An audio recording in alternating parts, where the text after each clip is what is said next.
Okay, so you guys do know my whole idea about how I think about Messi maybe joining FC Barcelona between January 2026 up until the summer of 2026. You guys already know it.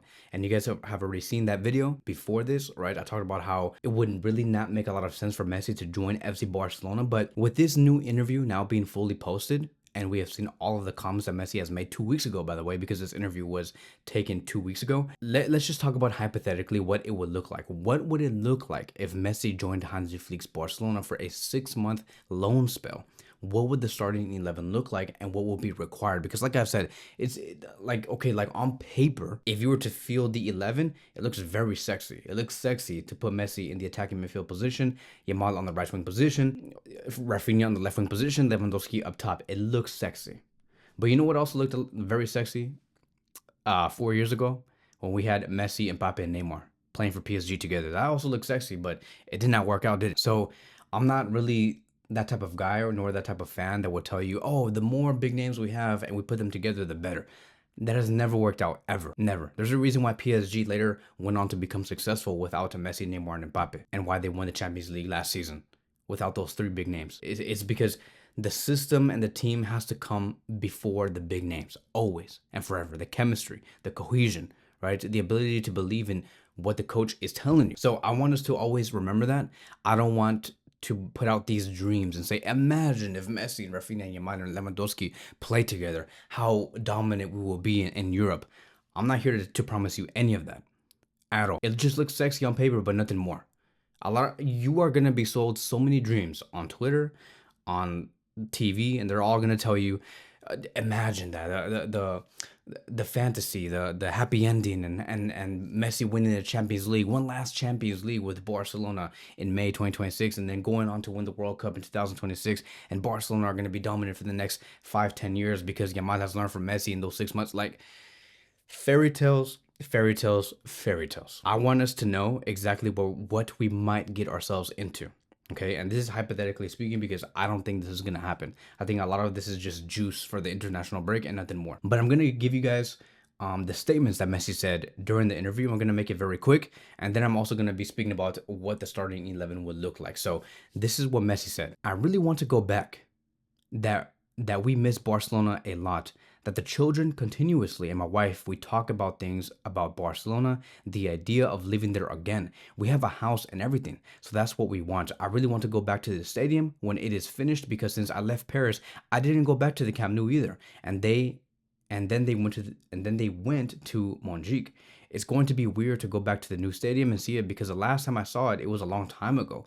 And it's going to be exciting to live again and remember everything that was. Beyond the fact that the stadium is different, grateful for the usual love and nothing but thank you. Then they asked Messi, "Do I follow the team?" And he said, "Yes, yes, obviously. We all talk about the situations that happen in the club and the results and the game."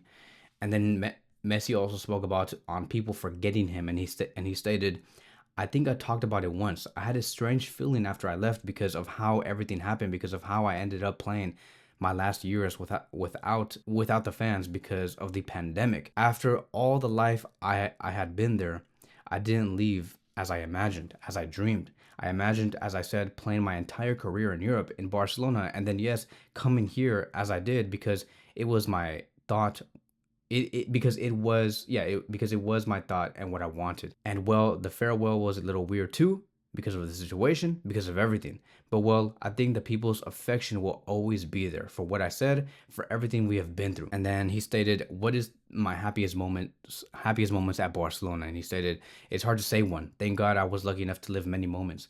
I don't know usually when we talk about happiness wait, what do you say? I don't know usually bro, these comments don't make no sense. Whoever's translating this needs to get fired.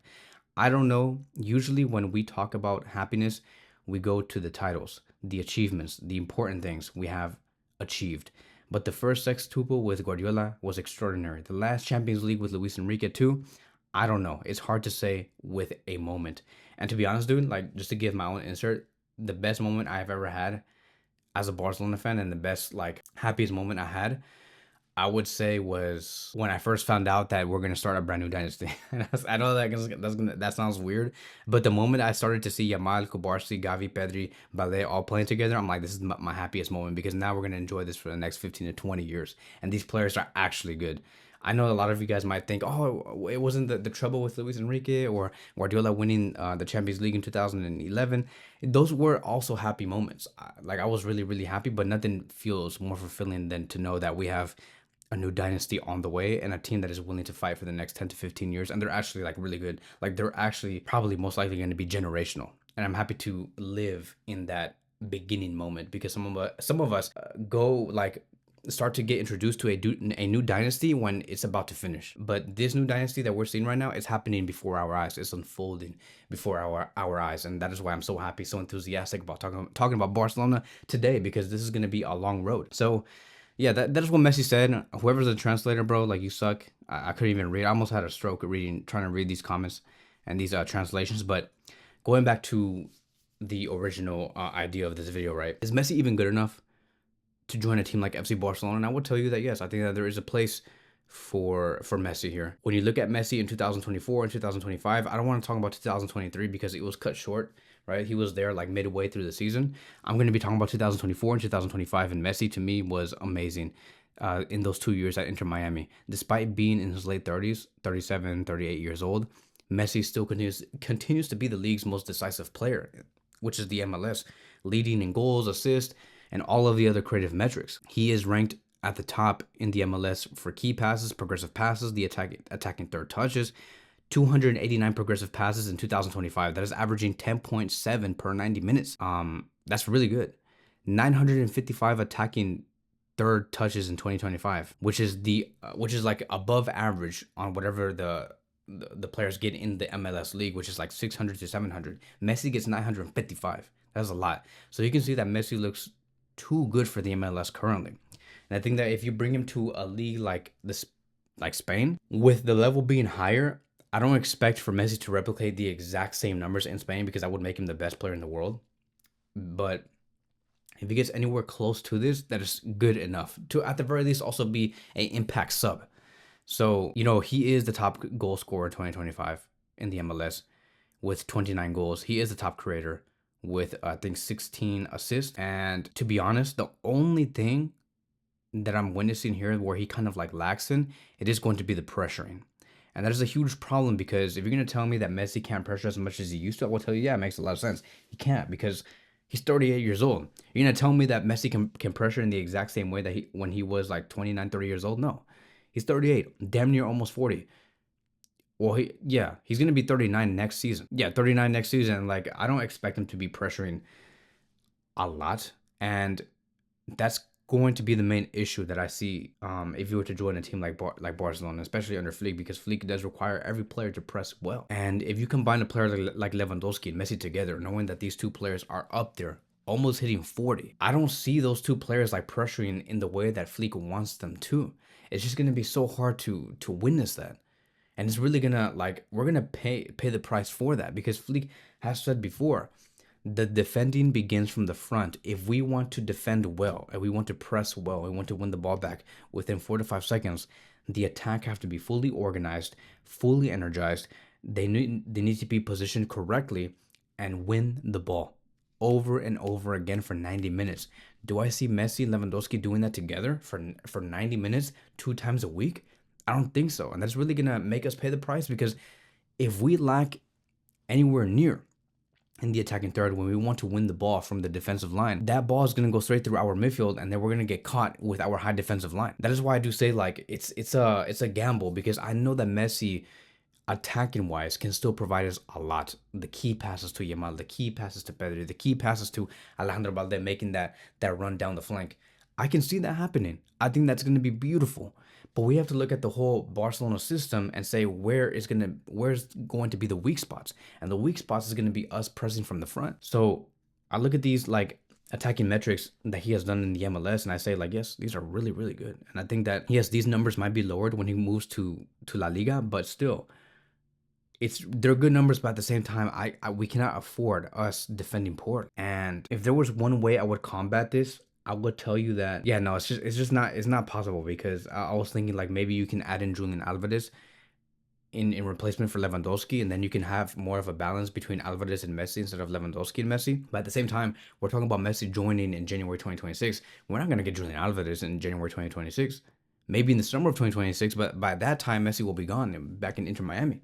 So that's what I'm saying. Like it doesn't make any sense. And like you can say, well, Ferran Torres, right? He can bring that balance in the attacking third and provide that defensive coverage that Messi might lack in. But I also don't want to see Ferran Torres because he's not that much of a good goal scorer, and he does not give me that urgency to always want to score more and more goals. He likes to laugh more than score. So it is kind of difficult, and I don't want to like burst anybody's dreams, but I just desperately do not want to see this happen.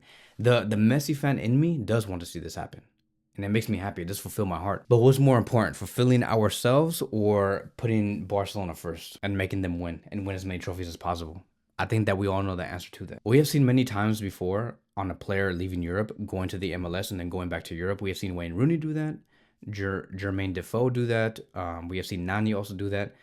Obviously, when they went back to Europe, they did not go back to their previous clubs. They went to like some other lower division, not lower division. Well, yeah, lower division or lower level club after coming from the MLS. Do I see Messi doing that? No, because Messi's different. Messi's higher than Wayne Rooney, Jermaine Defoe, and Nani in terms of level. I don't see Messi is the only exception where I think that he could actually come from the MLS and join his previous club.